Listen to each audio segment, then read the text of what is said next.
We're here with Travis Carter from Banjo. Travis sent us an email that I thought was, jarring and worth bringing you on, Travis, to talk about your experience over, the past week and a half. You work at Banjo. Do you want to tell everyone like your role at Banjo, Travis? Yeah, so I'm a senior software engineer over at Banjo. What let's start with a simple question. What has your life been like the past week?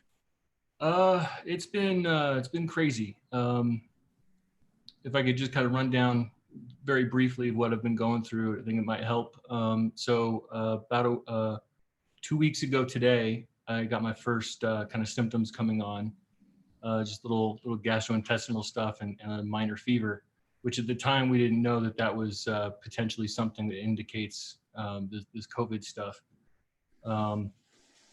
I tried to get into to a doctor because I couldn't get a thermometer in all of Salt Lake City, so I couldn't take my own temperature. Once I did get to see a doctor, it was online, and was told that we just didn't have the testing capacity, so I couldn't get tested, and my symptoms were not severe enough, and to just take it easy and call back if things got worse. Things got worse that next Tuesday. But I held off. I didn't want to take any resources away from the seriously ill people. And by Thursday, so a week ago today, it was bad enough that I called back in and was approved to get tested. Things went downhill real fast on Saturday, so much so that I just couldn't take it anymore. I really thought I was going to have to be hospitalized. It took quite a bit of work to just find the right number to call to get a hold of somebody that could get me into a doctor. It took 5 different phone calls. And when I finally got in, I got to see the doctor. He agreed that things were looking pretty bad for me, but didn't have any pneumonia, which was a great thing. He was able to prescribe me some cough medicine, but I asked him the question, how do I feel this prescription? And he did not have an answer for me. I didn't want to expose anybody just in case I had an outstanding test coming back. We ended up working that out, kind of got something figured out there. And then it's just been kind of riding it out at home in isolation this whole time. It's a lot of misinformation out there, a lot of misleading information. To be quite honest, just a lot of kind of scariness about not knowing what to do or who to talk to or anything really.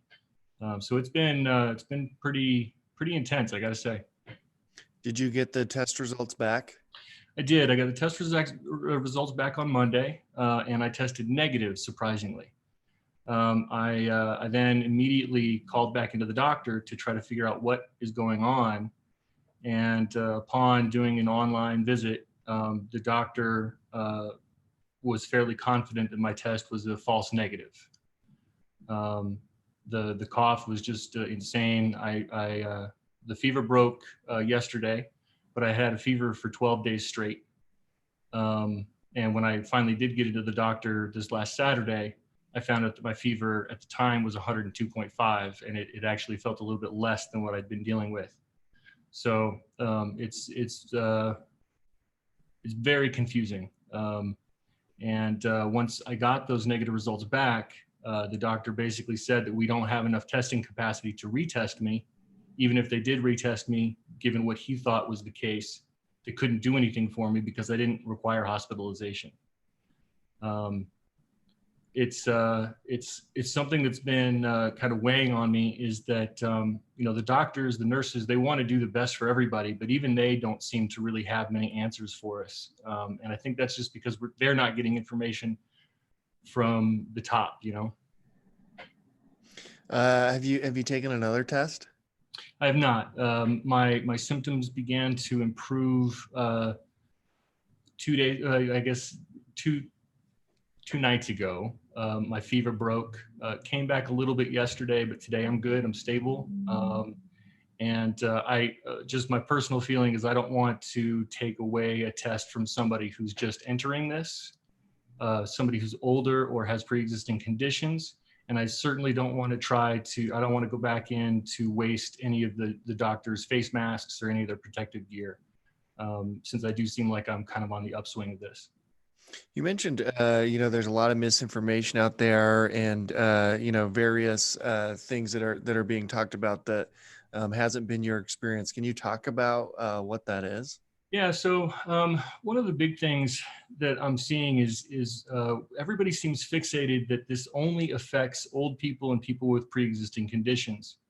Now, I'm not that old. I'm 40. I don't have any pre-existing conditions, and I am the definition of a workaholic. And this has brought me to my knees so much that for the past 2 weeks, I haven't been able to do so much as binge watch a show on Netflix. My head's been cooking so much. I would say that I'm affected by this. I believe that people who are young, who are seeing this information, they think that this is just some minor thing, that it's, they'll get it and they'll be fine, because they keep seeing people with no symptoms, or people who say that they've just lost their sense of taste and smell, and they think that's all that's going to happen. And I can tell you honestly, I've never felt like I was going to die like I did on Saturday. Um, and so I think that that's a big part of the misinformation. And I think that it's intentional because they want to keep people calm, but I also think it's adding to people with this false sense of security, being able to go out and be amongst people thinking that they're young and they're fine. My biggest concern is that if I went through this and it was this difficult, I can only imagine had my parents come to visit, or somebody who had, asthma or something like that, was to get something like this. Just devastating. And on top of that, because of the kind of the world we're living in right now, even since I tested negative, I'm still very ill. Now, my doctor believes that it was a false negative. I believe it was false negative, but that's just a feeling. It's just a belief based on the symptoms I have. But if you just think about it like this, anybody who gets sick, you're going to run into these same problems. You're not going to know that it is or isn't, and you're not going to know where to go for help, because we are so worried about spreading this around. We're worried about the doctors, the nurses, things like that. So it's something that they need to kind of highlight a little bit better for people, so they understand this isn't just about if this is going to kill you. This can bring you to your knees, and not only that, this can be confused with so many different things. You could have the flu and maybe you think it's this, or which I've tested negative for. You could think it's this and it's the cold, or any number of combinations. And so without the information being out there, I think it's going to put a lot of people who do get sick that don't have this serious illness in a position where they don't seek medical attention when they should. How prevalent do you think false negatives are? Have you looked into that? Has your doctor given you any sense for that when it comes to these types of tests? Yeah, so I asked, and he did not know with this particular test what the scientific percentages were. But when my test came back, one of the main comment was that the negative result did not preclude that I had COVID-19, and that my doctor should look at my symptoms and use that as more of a guideline to how to treat me.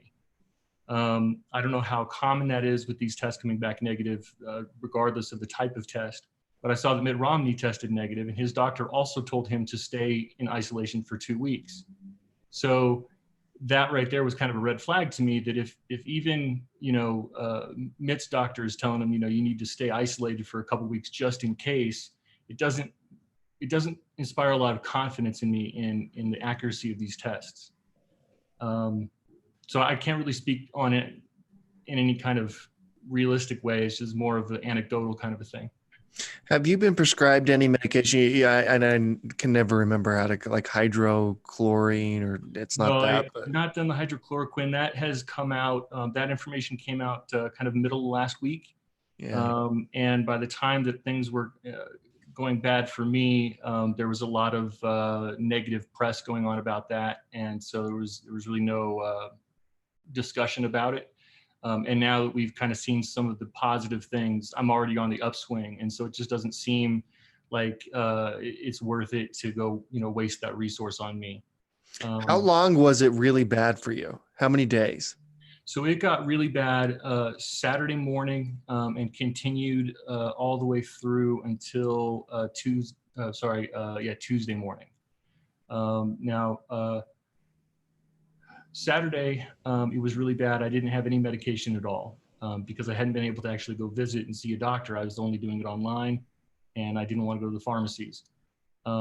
Once I did, I was prescribed just some cough medicine with codeine, pretty normal for a serious cough, which is why I'm not coughing like crazy right now. The cough still remains even though the fever's down. And Tylenol, which helped with the body aches. The biggest problem for me was the cough was so severe, I had a hard time just taking air in. It wasn't necessarily shortness of breath. It was that I was coughing so vicious and hard that I couldn't breathe. And on top of that, every single part of me hurt, joints, muscles. I've never felt pain like that over my entire body. Tylenol actually helped quite a bit, which is surprising to me given the severity of the pain. And then obviously the codeine also helped quite a bit. The other thing that was very strange is I've suffered from a very intense case of insomnia. And it's not from anxiety or any of that. It's just, I would normally, codeine knocks me out. I can usually do about a half a dose of codeine and I'm out for a couple hours. I would take a full dose and be wide awake until 3, 4 in the morning, which was not helpful to getting better. I was not sleeping at all. So it's scary. What would you say to our state leaders right now, and how how do you think they're addressing this? What advice would you have for them, having been one of these people who's gone through this? So watching them, seeing what they're doing as far as taking action, I think that they're doing everything that they can. One of the things that I've been disappointed with is, and this is just baked in, and I don't really blame them too much, but I wish they'd get away from it, is the politics. They can't help but pat themselves on the back and talk about how I did this and I did that. And when you're asking the American people to come together as a giant team and sacrifice the way we're sacrificing, it's just not helpful to people that are in my position watching these people self-congratulating themselves when really all we want to hear is just, this is what's happening, this is what's been done, this is coming, we're all working together. They can go ring their bells later on, but right now, if they could just kind of stop from that for a little bit and just join us as a team, I think that would be really helpful and really help give us some more hope and really motivation to continue doing these very difficult things that we've all been asked to do. Summit County has issued a shelter-in-place order, and Colorado's done the same thing. I think there's like 22 states, something like that have issued that. The state of Utah, as a whole, has not done that. Do you think that'd be helpful? Honestly, I don't know. I'm torn on that one because I'm a military brat, so I've got a lot of patriotism runs through me, and one of the things that makes America great is that we retain the right to be dumbasses. It's just part of who we are. It's part of our freedom. And I think that people should. I think that if you are ill, you shouldn't go out. And even if you're healthy, you shouldn't go out unless you need to go to the store and get some medicine or food or something like that. I think that's just common sense. I think that it might be helpful to issue those orders to try to maybe get some of the people that aren't following that to get on board. And so that's a difficult question because I don't have a good answer. I could go either way on that. It's something I don't think we could really enforce, but it's also something that people should just do. The way that I've felt, my heart breaks for those people in Italy. They're just dying like crazy. And even for here in the United States, we're much less, but I just have to imagine it has to be one of the most painful deaths of all time, regardless of age and precondition or anything. Right. When's the last time you've been in a room with someone? I'm sure you've been isolated. Saturday when I went to go see the doctor. And that was an experience, let me tell you. I had to park out front, call in, and they checked me in over the phone. Had a mask on. I walked straight in, went straight back to a room, so I had very little contact with anyone. And then I just stayed in that room while I waited on the doctor, who came in full-on protective gear. It's quite a sobering thing to see the doctor in that kind of gear, and then when you cough, go to a coughing fit like I did, and you see the doctor physically take steps away from you. It's scary. It's a scary feeling. Travis, thanks so much for coming on, sharing your experience with our audience. Anything you need, please feel free to continue to reach out, and any questions we can help get answered or resources we can throw your way, count us in. But your experience is super helpful, and I think people need to hear it. Appreciate it. Thanks so much.